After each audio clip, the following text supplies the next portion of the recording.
গাড়িতে চাপলেই তো মনে হচ্ছে যে আপনি চাপাডাঙ্গায় যাচ্ছেন ওই দিক দিয়ে। গিয়ে পান করে চলে আসেন আপনার প্রাণের স্ত্রী, যে স্ত্রী আপনাকে এত ভালোবাসে, মদ পান করার পর ওই আপনি স্ত্রীকে গালি দিচ্ছেন। কোন লজ্জায় আপনি আপনার স্ত্রীকে গালি দিতে পারেন? কিরিশ কা শুনেগা গানা। জি, এক এক সময় এক একটা জিনিস ভাইরাল হচ্ছে, করছেন যে বড় লোক হচ্ছে, ভালো কথা। আপনার কারণে আপনার বেটা মাথা উঁচু কথা বলতে পারে না। আলহামদুলিল্লাহ আলহামদুলিল্লাহ নাহমাদুহু ওয়া নাস্তাঈনুহু ওয়া নাস্তাগফিরুহু ওয়া নু'মিনু বিহি ওয়া নাতাওয়াক্কালু আলাইহি ওয়া নাউযু বিল্লাহি মিন শুরুরি আনফুসিনা ওয়া মিন সাইয়্যাতি আ'মালিনা। من يهده الله فلا مضل له ومن يضلله فلا هادي له وأشهد أن لا إله إلا الله وحده لا شريك له الذي أرسله بالحق بصيرا ونذيرا وداعيا إلى الله بإذنه وسراجا منيرا. أما بعد فأعوذ بالله من الشيطان الرجيم. بسم الله الرحمن الرحيم. قاف والقرآن المجيد بل عجبوا أن جاءهم منذر منهم فقال الكافرون هذا شيء عجيب أإذا متنا وكنا ترابا ذلك رجع بعيد قد علمنا ما تنقص الأرض منهم وعندنا كتاب حفيظ بل كذبوا بالحق لما جاءهم فهم في أمر مريج أفلم ينظروا إلى السماء فوقهم كيف بنيناها وزيناها وما لها من فروج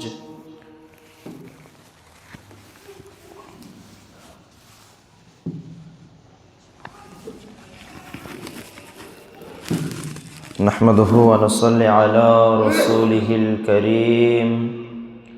أما بعد فأعوذ بالله من الشيطان الرجيم. بسم الله الرحمن الرحيم. في جنة يتساءلون عن المجرمين ما سلككم في سقر.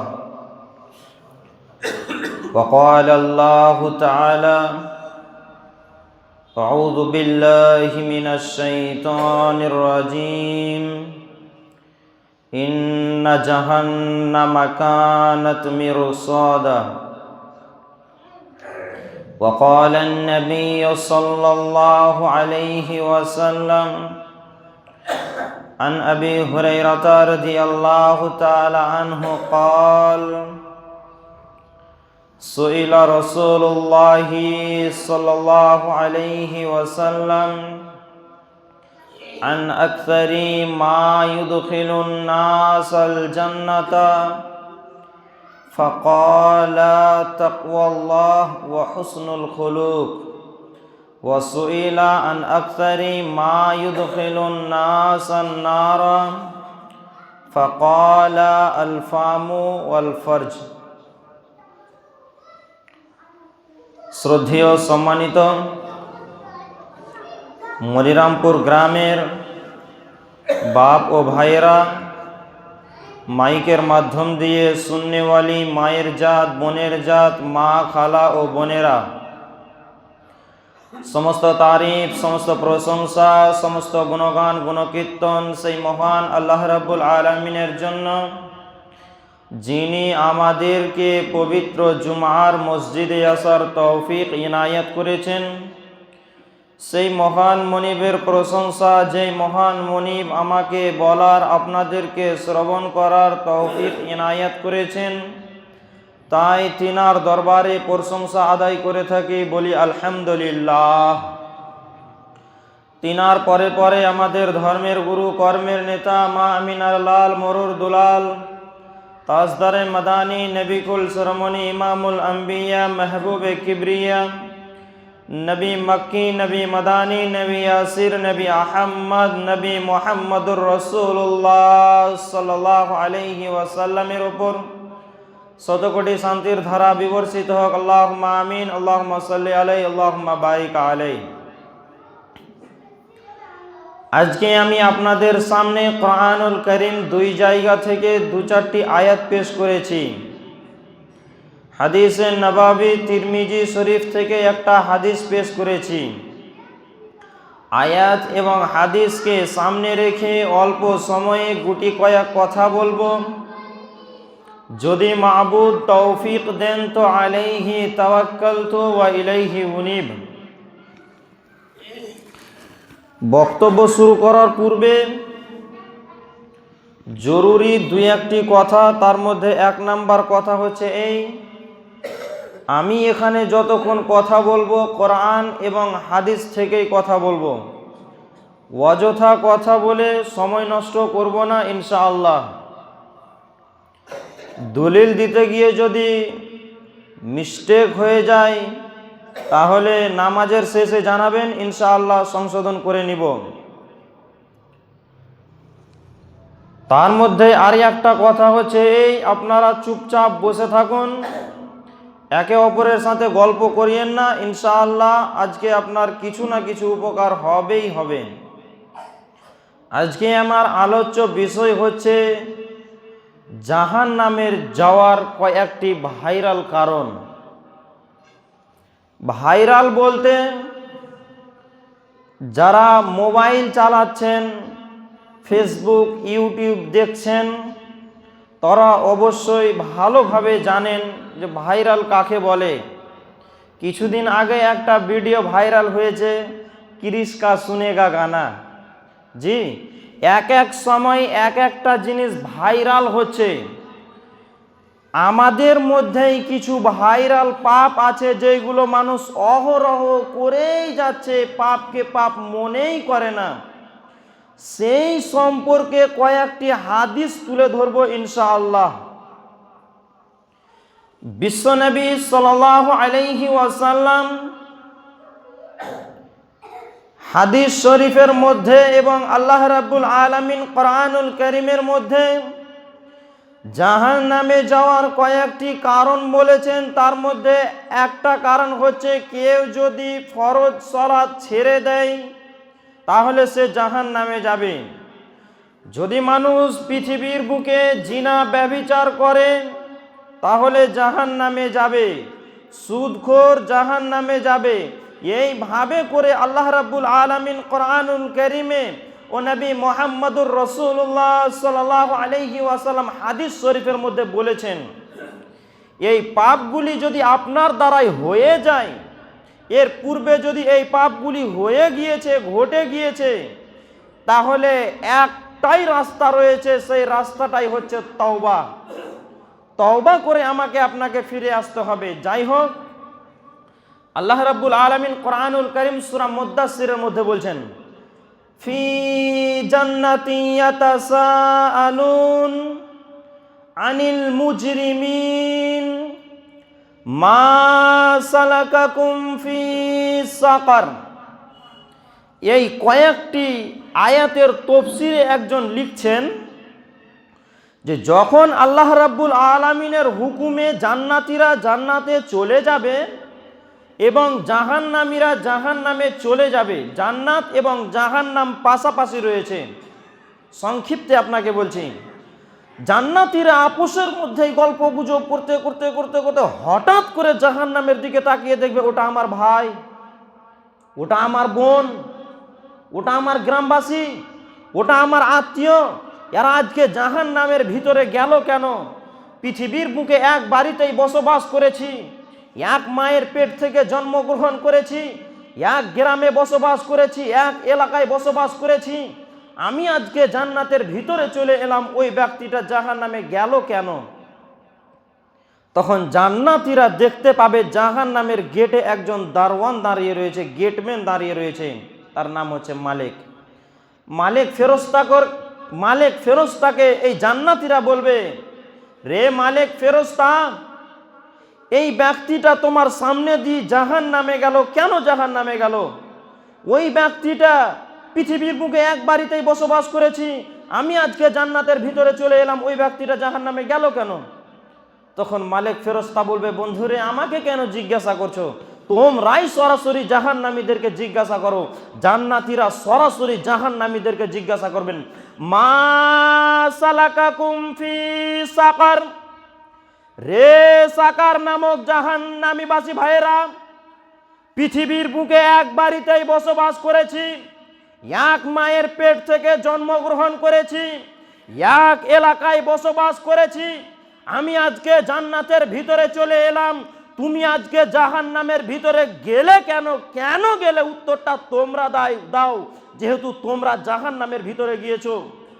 তখন সাকার নামক জাহান্নামীরা 4টি কারণ বলবে। নাম্বার 1, ক্বালু, তারা বলবে, লাম নাকু মিনাল মুসাল্লিন, আমরা পৃথিবীর বুকে মুসাল্লি ছিলাম না, আমরা পৃথিবীর বুকে নামাজীদের সাথে ছিলাম না, আমরা পৃথিবীর বুকে নামাজ আদায় করতাম না, আমরা পৃথিবীর বুকে সালাত আদায় করতাম না, এরই কারণে আমাদেরকে আল্লাহ রাব্বুল আলামিন সাকার নামক জাহান্নামের ভিতরে ভরেছে।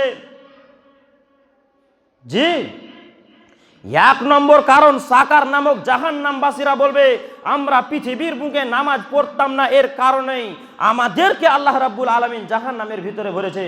যদি এই মনিরামপুর গ্রামে দেখা যায়, তাহলে বেশিরভাগ মানুষ 5 ওয়াক্তের সালাত আদায় করে না। জি, এই দুনিয়ার বুকে, আসমানের নিচে, জমিনের ওপরে সবচাইতে বড় অপরাধী হচ্ছে শিরককারী। দ্বিতীয়তেই আসছে যেই ব্যক্তি ইচ্ছাকৃত সালাত ছেড়ে দেয়, ইচ্ছাকৃত তার্ক করে দেয়। জি, নামাজ ছেড়ে দেওয়া এত বড় অপরাধ, জিনা করার চাইতে 100 গুণে, লাখো গুণে বড় অপরাধী হচ্ছে এই নামাজ ছেড়ে দেওয়া সালাত ত্যাগকারী। জিনা করা বড় অপরাধ, কিন্তু সালাত ত্যাগকারীর চাইতে বড় অপরাধী জিনাকারী নয়। জি, আমি যদি এই রাস্তা দিয়ে মদের বোতল হাতে নিয়ে রাস্তায় মদ পান করতে করতে যাই, আপনি একজন বলেন তো যে আমার সাথে আপনার বেটির বিয়ে দিবেন কি? একজন বলেন যে আমি মদ খেয়ে বেড়াচ্ছি, আপনি আমার সাথে আপনার বেটির বিয়ে দিবেন? জি, আপনি যদি শুনতে পান যে আমি হায়দার আলী বিন মাইনুল হক জিনা করে বেড়াচ্ছি, ব্যভিচার করে বেড়াচ্ছি, একজন বলেন যে আমার সাথে আপনি আপনার বেটির বিয়ে দিবেন? অথচ আপনি একজন জামাই দেখছেন যে সালাত আদায় করেন না, অথচ তার সাথে আপনি বিয়ে দিচ্ছেন। কোন লজ্জায় আপনি ওই বেনামাজি জামাই বাড়িতে আনছেন?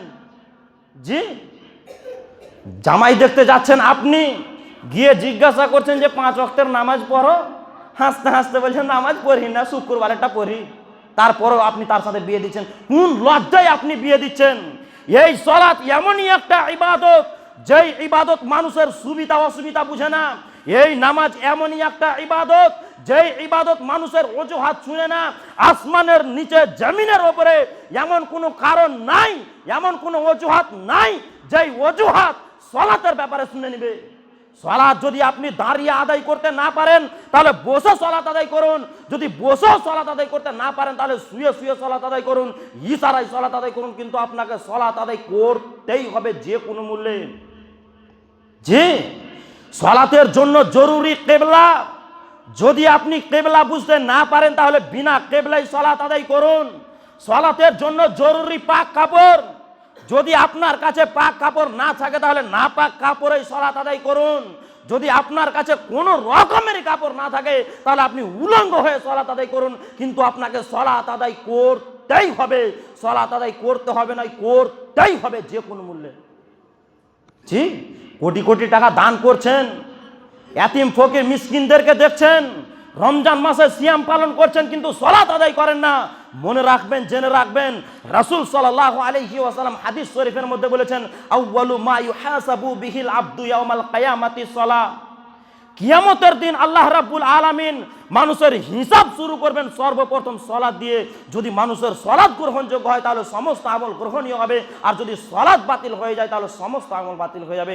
ওই দান কোনো কাজে লাগবে না, রমজান মাসের সিয়াম কোনো কাজে লাগবে না, মা বাবার সেবা যত্ন করার নেকি কোনো কাজে লাগবে না, এতিম ফকির মিসকিনদেরকে দেখার নেকি কোনো কাজে লাগবে না যদি আপনি সালাত আদায় না করেন।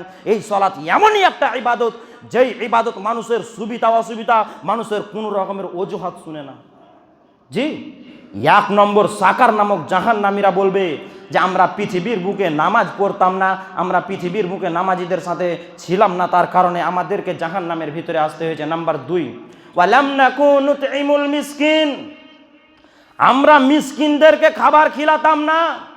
আমাদের বাড়িতে যদি কোনো মিসকিন আসতো তাকে আমি খাবার খিলাতাম না, এর কারণে আমাদেরকে সাকার নামক জাহান্নামের ভিতরে আসতে হয়েছে। যদি আপনার বাড়িতে টাকা পয়সা না থাকে তাহলে উত্তম কথা, সুন্দর কথা বলে আপনি এতিমকে বিদায় করে দেন, মিসকিনকে বিদায় করে দেন। বাড়িতে আপনি আছেন অথচ বলছেন বাড়িতে কেউ নাই। জি, ঘরের ভিতর থেকে আপনি মিসকিনকে বলে দিচ্ছেন বাড়িতে কেউ নাই। আপনি বাড়ির গার্জেন না আপনার স্ত্রীকে বাড়ির গার্জেন রেখেছেন? জি, 2-4 টাকা 5 টাকা পয়সা দিয়ে মিসকিনকে বিদায় করতে পারেন না, বলছেন বাড়িতে কেউ নাই। যেই ব্যক্তি এই দুনিয়ার বুকে মিসকিনদেরকে খাবার খিলাবে না, এতিম ফকির মিসকিনদের সাথে ভালো ব্যবহার করবে না, তাদের সাথে নোংরা ব্যবহার করবে, খারাপ ব্যবহার করবে, তাদেরকে আল্লাহ রাব্বুল আলামিন সাকার নামক জাহান্নামের ভিতরে ভরবে। নাম্বার 3, ওয়াকুন্না নাখুযু মাআল খাইযিন, আমরা পৃথিবীর বুকে বেহুদা কথা বলে বেড়াতাম, এমনিতেই ভ্যাট ভ্যাট ভ্যাট ভ্যাট করে বকে বেড়াতাম, এর কারণে আমাদেরকে সাকার নামক জাহান্নামের ভিতরে আসতে হয়েছে। দেখেন না, মনিরামপুর গ্রামেরই কথা বলছি আপনাকে, দেখেন আসরের নামাজ পড়ার পর আপনার কোনো কাজ নাই, চায়ের দোকানে বসে ইমাম সাহেবের বিরুদ্ধে কথা বলছেন, মুলবি সাহেবদের বিরুদ্ধে কথা বলছেন। কোন লজ্জায় আপনি ইমাম সাহেবের বিরুদ্ধে কথা বলছেন? জি, যে ইমাম আপনার 5 ওয়াক্তের সালাত আদায় করাচ্ছে, যে ইমাম আপনার বেটার বিয়ে পড়াবে, যে ইমাম আপনার জানাজা পড়াবে, ওই ইমামের বিরুদ্ধে আপনি কিভাবে কথা বলতে পারেন? একটু তো লজ্জা থাকা দরকার, একটু তো আপনার মানবতা থাকা দরকার। যেই ব্যক্তি এই দুনিয়ার মুখে বেহুদা কথা বলে বেড়াবে, গীবত, পরনিন্দা, পরচর্চা করে বেড়াবে, সেই ব্যক্তিকে আল্লাহ রাব্বুল আলামিন কাল কিয়ামতের ময়দানে সাকার নামক জাহান্নামের ভিতরে পড়বে। নাম্বার 4, ওয়াকুন্না নুকাজ্জিবু বিয়াউমিদ্দিন, আমরা পরকালকে মিথ্যা মনে করতাম, এর কারণে আমাদেরকে সাকার নামক জাহান্নামের ভিতরে ভরেছেন। ভালোভাবে একবার শুনে নিন, যেই ব্যক্তি এই দুনিয়ার বুকে 5 ওয়াক্তের সালাত আদায় করবে না, 5 ওয়াক্তের নামাজ পড়বে না, তাদেরকে আল্লাহ রাব্বুল আলামিন সাকার নামক জাহান্নামের ভিতরে ভরবে। যেই ব্যক্তি এই দুনিয়ার বুকে মিসকিনদেরকে খাবার খিলাবে না, তাদেরকে আল্লাহ সাকার নামক জাহান্নামের ভিতরে ভরবে। যেই ব্যক্তি এই দুনিয়ার বুকে বেহুদা কথা বলে বেড়াবে, তাদেরকে আল্লাহ রাব্বুল আলামিন সাকার নামক জাহান্নামের ভিতরে ভরবে। যেই ব্যক্তি এই দুনিয়ার বুকে পরকালকে মিথ্যা মনে করবে, সেই ব্যক্তিকে আল্লাহ রাব্বুল আলামিন কাল কিয়ামতের ময়দানে সাকার নামক জাহান্নামের ভিতরে ভরবে। মুঝে मंजूर नहीं कि मैं किसी का शिकायत करूं, मुझे मंजूर नहीं कि मैं किसी का शिकायत करूं, मगर बात ही से बात निकल आती है तो मैं क्या करूं। কাউকে কষ্ট দেওয়ার জন্য আমি আসি নাই, কোরআন এবং হাদিস থেকে আপনাকে কথা বলছি। যদি দুঃখ পেয়ে নেন তো আমার কি করার? আপনার বাড়ির পাশে আমার বাড়ি নাই, গ্রামে বক্তব্য দিতে গেলে আমাকে একটু ভয় লাগে যে কে জানি লোকে মনে করবে যে আমার বিরুদ্ধেই কথা বলছে, কিন্তু আপনার বাড়ির পাশে আমার বাড়ি নাই। আপনাকে কোরআন এবং হাদিস থেকে কথা বলছি, মানার চেষ্টা করুন। যদি পরকালে ভালো ফল পেতে চান, 4টি কারণ বললাম। সামনে আসছে রমজান মাস, রমজানের রোজা না রাখলে আখিরাতের ভয়ঙ্কর শব্দে একটা হাদিস শুনুন। হাদিসের রাবি উমামাতুল বাহিলি রাদিয়াল্লাহু তাআলা আনহু, আল্লাহ রাসূল সাল্লাল্লাহু আলাইহি ওয়াসাল্লাম বলছেন যে আমি স্বপ্নে দেখছি আমার নিকট 2 জন ফেরেশতা এলেন, আমাকে আমার 2 বাহুতে ধরে উঠালেন। উঠানোর পর আল্লাহ রাসূল সাল্লাল্লাহু আলাইহি ওয়াসাল্লামকে বললেন আপনি চলুন। আল্লাহ রাসূল তাদের সাথে যেতে লাগলেন। যেতে যেতে যেতে যেতে একটা পাহাড়ের কিনারায় চলে এলেন। বড় পাহাড় রয়েছে, বিশাল বড় পাহাড়। আল্লাহ রাসূল সাল্লাল্লাহু আলাইহি ওয়াসাল্লামকে ফেরেশতা 2 জন বলছেন ও দয়ার নবী গো, আপনি চলুন, এই পাহাড়ে আপনাকে উঠতে হবে। মুহাম্মদ সাল্লাল্লাহু আলাইহি ওয়াসাল্লাম বলেন এত বড় পাহাড়ে আমি চড়তে সক্ষম নই, আমি এত বড় পাহাড়ে চড়তে পারবো না। ফেরেশতা 2 জন বললেন দয়ার নবী গো, এই নিয়ে আপনি চিন্তা করবেন না, আমরা দুইজন আপনার সহযোগিতা করব, আপনি চলুন। আল্লাহ রসুল সাল্লাল্লাহু আলাইহি ওয়াসাল্লাম তাদের সাথে যেতে লাগলেন। যেতে যেতে যেতে যেতে যেতে যেতে হঠাৎ একটা কান্নার শব্দ শুনতে পেলেন পাহাড়ের ওপরে। কারা যেন হইচই করে আর্তনাদ করছে, কান্নাকাটি করছে। এই কান্নার শব্দ শুনে আল্লাহ রসুল সাল্লাল্লাহু আলাইহি ওয়াসাল্লাম থাকতে না পেরে বলছেন যে এরা কারা, কে এমন হইচই করে কান্নাকাটি করছে, কে এমন আর্তনাদ করছে? ফেরেশতা দুইজন বলছেন এরা হচ্ছে জাহান্নামী, আপনি আর একটু আগিয়ে চলুন। রাসূল সাল্লাল্লাহু আলাইহি ওয়াসাল্লাম তাদের সাথে চলতে লাগলেন। যেতে যেতে যেতে যেতে যেতে যেতে একটা দৃশ্য দেখতে পেলেন। সেই দৃশ্যটা হচ্ছে এই, একদল মানুষকে ঝুলন্ত অবস্থায় রেখেছে, তাদের মুখগুলো নিচে দিকে, তাদের মাথা নিচে দিকে এবং তাদের পাগুলোকে ওপর দিকে রেখে দিয়েছে, ঝুলন্ত অবস্থায় রেখেছে। আর এই ঝুলন্ত অবস্থায় থাকার কারণে তাদের মুখগুলো ফেটে গেছে, তাদের মুখ দিয়ে রক্ত প্রবাহিত হচ্ছে। এই দৃশ্য দেখে আল্লাহ রসুল সাল্লাল্লাহু আলাইহি ওয়াসাল্লাম থাকতে না পেরে বলছেন মান হাউলাই, এরা কারা, পৃথিবীর বুকে কি এমন অপরাধ করেছিল যে তাদেরকে এই শাস্তি দিচ্ছেন?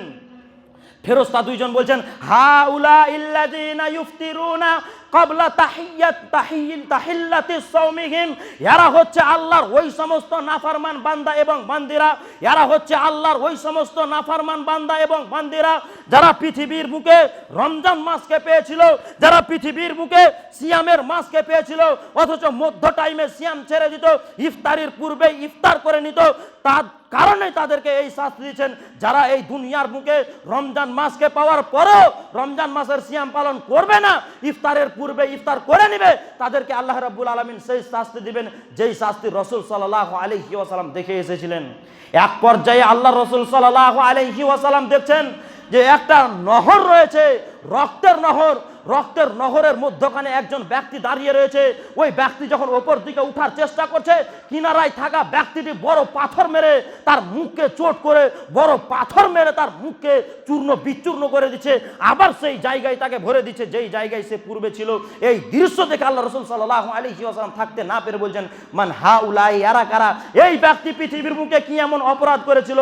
রাসূল সাল্লাল্লাহু আলাইহি ওয়াসাল্লাম জানাচ্ছে এই ব্যক্তি হচ্ছে ওই ব্যক্তি যেই ব্যক্তি পৃথিবীর মুখে সুদ খেত। যারা এই দুনিয়ার বুকে সুদ খাবে তাদেরকে রক্তের নদীর মধ্যখানে ভরে দিয়ে সাইড থেকে পাথর মেরে তার মাথাকে চূর্ণ বিচূর্ণ করে দিবে। জি, এরপরেও আপনি সুদ খাবেন? মনে করছেন যে বড় লোক হচ্ছে, ভালো কথা। আপনার কারণে আপনার বেটা মাথা উঁচু কথা বলতে পারে না, আপনার কারণে আপনার বেটি লাঞ্ছিত হচ্ছে, আপনার কারণে আপনার বাপ মাথা উঁচু করে কথা বলতে পারে না, আর আপনি সুদ খাচ্ছেন। ছি, একটু তো লজ্জা থাকা দরকার। যেই ব্যক্তি এই দুনিয়ার মুখে সুদ খাবে তাদেরকে রক্তের নদীর মধ্যখানে ভরে দিয়ে তার মাথাকে চূর্ণ বিচূর্ণ করে দিবে। এই 6টি কারণ বললাম জাহান্নামে যাওয়ার। শেষের বেলায় একটি হাদিস বলে বক্তব্য ইতি করব ইনশাআল্লাহ। হাদিসের রাবি ইবনে উমর রাদিয়াল্লাহু তাআলা আনহু তিনি বর্ণনা করছেন যে রাসূলুল্লাহ সাল্লাল্লাহু আলাইহি ওয়াসাল্লাম বলেছেন সালাসাতুন ক্বাদ হারামাল্লাহু আলাইহিমুল জান্নাহ, 3 শ্রেণীর ব্যক্তির জন্য আল্লাহ জান্নাত হারাম করে দিয়েছে। এই 3 শ্রেণীর ব্যক্তি আল্লাহর জান্নাতে যাবে না। 3 শ্রেণীর ব্যক্তির জন্য আল্লাহ জান্নাত হারাম করে দিয়েছে। আর আল্লাহ যেটাকে হারাম করে দেয় পৃথিবীর কারো ক্ষমতা নাই যে সেটাকে হালাল করে দিতে পারে। জি মুরব্বী বাবাজিরা, একটু আপনারা ভালোভাবে এই হাদিসটি শোনার চেষ্টা করুন। যুবক ভাই, এই হাদিসটি অবশ্যই ভালোভাবে শ্রবণ করার চেষ্টা করুন। 3 শ্রেণীর ব্যক্তির জন্য আল্লাহ জান্নাত হারাম করে দিয়েছে। নাম্বার 1, মুদমিনুল খামর, যারা নিয়মিত নেশাদার দ্রব্য পান করবে, যারা নিয়মিত মদ পান করবে, যারা নিয়মিত গুল গুটকা সিগারেট বিড়ি গাঁজা খৈনি মদ পান করবে, সেই ব্যক্তির জন্য আল্লাহ জান্নাত হারাম করে দিয়েছে। এই ব্যক্তি আল্লাহর জান্নাতে যাবে না। এই দুনিয়ার বুকে যেই সমস্ত পাপগুলি হচ্ছে সবচাইতে বেশি পাপ হচ্ছে এই মদ নেশাদার দ্রব্য পান করাতে। জি, নামাজি দেখেন, বেনামাজি দেখেন, মুলবি সাহেব দেখেন, মূর্খ দেখেন, ইমাম দেখেন, আর এই দেখেন আর ওই দেখেন, পৃথিবীর মধ্যে বেশিরভাগ মানুষ নেশাগ্রস্ত জিনিস পান করছে। জি, একবারও আপনি চিন্তা করলেন না যে এই পাপ কত জঘন্য পাপ? চাপাডাঙ্গা চলে যাচ্ছেন, মদ পান করে চলে আসছেন। জি, গাড়িতে চাপলেই তো মনে হচ্ছে যে আপনি চাপাডাঙ্গায় যাচ্ছেন, ওই দিক দিয়ে গিয়ে পান করে চলে আসেন। আপনার প্রাণের স্ত্রী, যে স্ত্রী আপনাকে এত ভালোবাসে, মদ পান করার পর ওই আপনি স্ত্রীকে গালি দিচ্ছেন। কোন লজ্জায় আপনি আপনার স্ত্রীকে গালি দিতে পারেন? জি, মদ পান করে চলে আসছেন, মনে করছেন যে আপনি নিজে বাহাদুর। রাসূল সাল্লাল্লাহু আলাইহি ওয়াসাল্লাম হাদিস শরীফের মধ্যে বলেছেন, মুদমিনুল খামর, যেই ব্যক্তি সর্বদা মদ পান করবে, কাআবিদি ওয়াসানিন, সেই ব্যক্তি হচ্ছে মূর্তি পূজকের ন্যায় অপরাধী। বাড়ির পাশে হিন্দু রয়েছে, একজন হিন্দু মূর্তির কাছে গিয়ে মাথা নত করে যে অপরাধটা করলো, একজন মুসলমান ঘরের ছেলে সর্বদা মদ পান করার কারণে একই গুনাহ করলো। এর পরেও যদি আপনি মদ পান করেন, কসম আল্লাহর বলছি, আপনার চাইতে জঘন্য মানুষ, আপনার চাইতে খারাপ মানুষ আসমানের নিচে জমিনের উপরে আর কেউ নাই। জি, 3 শ্রেণীর ব্যক্তির মধ্যে এক শ্রেণী হচ্ছে যেই ব্যক্তি সর্বদা মদ পান করবে, সেই ব্যক্তির জন্য আল্লাহ জান্নাত হারাম করে দিয়েছে। নাম্বার 2 নম্বর হচ্ছে ওয়াল আকু, পিতামাতার অবাধ্যকারী সন্তান জান্নাতে যাবে না। যারা পিতামাতার সাথে নাফরমানি করবে সেই ব্যক্তি আল্লাহর জান্নাতে যাবে না। যারা পিতামাতার সাথে ঝগড়া করবে এই ব্যক্তি আল্লাহর জান্নাতে যাবে না। ছেলের কথা কি বলবো, বাপই এত জঘন্য হয়ে গেছে যে বেটাকে দেখতে পারে না বাড়িতে। জি, বাড়িতে সব সময় বউকে গালি দিচ্ছেন, বেটাকে গালি দিচ্ছেন। কোন লজ্জায় আপনি আপনার বউকে গালি দিচ্ছেন? আপনার বউকে আপনি গালি দিতে পারেন না, যেটাকে আমরা বহু কহি, বেটার স্ত্রী। জি, ওই বেটার স্ত্রীকে আপনি গালি দিতে পারেন না। কোন লজ্জায় আপনি আপনার বেটার সাথে ঝগড়া করছেন? দেখতে পারছেন না? সব সময় মনে হচ্ছে যে আপনি বড় মাইন্ড নিয়ে থাকছেন, সব সময় দেখে লাগছে যে আপনি আপনার বেটার উপরে রেগে আছেন। জি, বেটাকে ভালোভাবে আপনাকে আদর করে মানুষ করতে হবে। তারপরও যুবক ভাইদেরকে বলছি, রে আমার ভাই, আপনার বাপ অপরাধ করেছে, ওর কথা বাদ দেন, আপনি আপনার পিতামাতার সেবা যত্ন করুন। কারণ রাসূল সাল্লাল্লাহু আলাইহি ওয়াসাল্লাম বলেছেন, ওয়ালা তাউক্কান্না ওয়ালিদাইকা ওয়া ইন আমারাকা আন তাখরুজা মিন আহলিকা ওয়া মালিক। যদি তোমার মা বাপ উভয়ে তোমার ধন সম্পদ পরিবার থেকে হটে যেতে বলে, তবুও তুমি তোমার পিতামাতার সেবা যত্ন করো।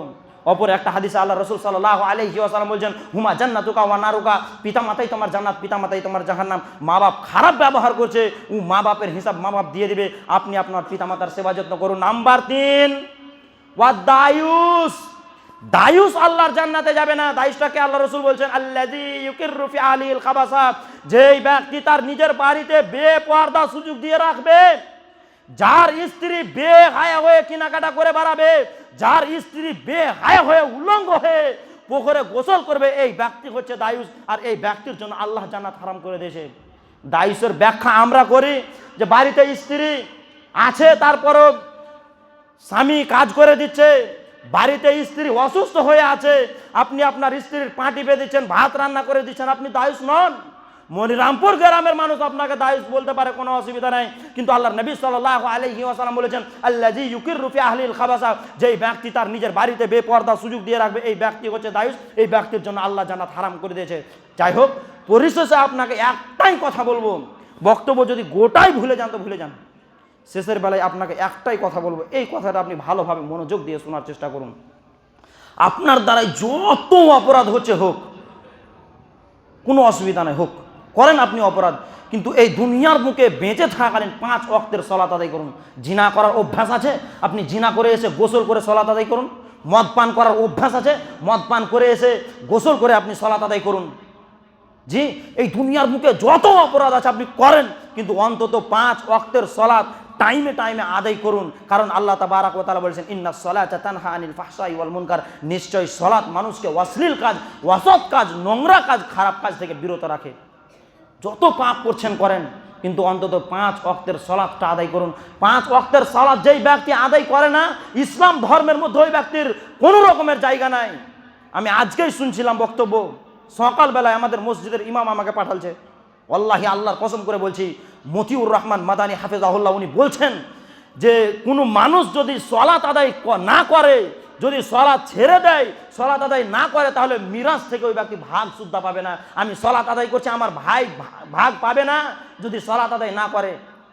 কোনো স্থান নাই, বেনামাজির কাটা মাংস খেতে পারবেন না, জবাই করা মাংস খেতে পারবেন না, বেনামাজির স্থান এই ইসলাম ধর্মের মধ্যে নাই।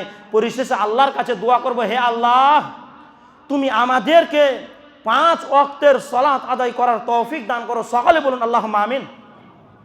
এই আল্লাহ, তুমি আমাদেরকে গীবত, পরনিন্দা, পরচর্চা, অহংকার মুক্ত জীবন গড়ার তৌফিক দান করো। সকলে বলুন আল্লাহুম্মা আমিন। এই আল্লাহ, তুমি আমাদেরকে ক্ষমা করে দাও, তোমার দিনের খাদেম হিসাবে কবুল করে নাও, যাতে করে আমরা তোমার দিনে থাকতে পারি এই তৌফিকটা অন্তত তুমি আমাদেরকে দাও। আমিন। ওয়া আখির দাওয়ানা আলহামদুলিল্লাহি রাব্বিল আলামিন। আল্লাহুম্মা সাল্লি আলা মুহাম্মাদ ওয়া আলা আলি মুহাম্মাদ কামা সাল্লাইতা আলা ইব্রাহিম ওয়া আলা আলি ইব্রাহিম ইন্নাকা হামিদুম মাজিদ। আল্লাহুম্মা বারিক আলা মুহাম্মাদ ওয়া আলা আলি মুহাম্মাদ কামা বারাকতা আলা ইব্রাহিম ওয়া আলা আলি ইব্রাহিম ইন্নাকা হামিদুম মাজিদ। সাল্লাল্লাহু তাআলা আলা খায়রি খালকি ওয়া আলা আলিহি ওয়া আসহাবিহি আজমাইন বিরহমাতিকা ইয়া আরহামার রাহিমিন। আসসালামু আলাইকুম ওয়া রাহমাতুল্লাহি ওয়া বারাকাতুহু।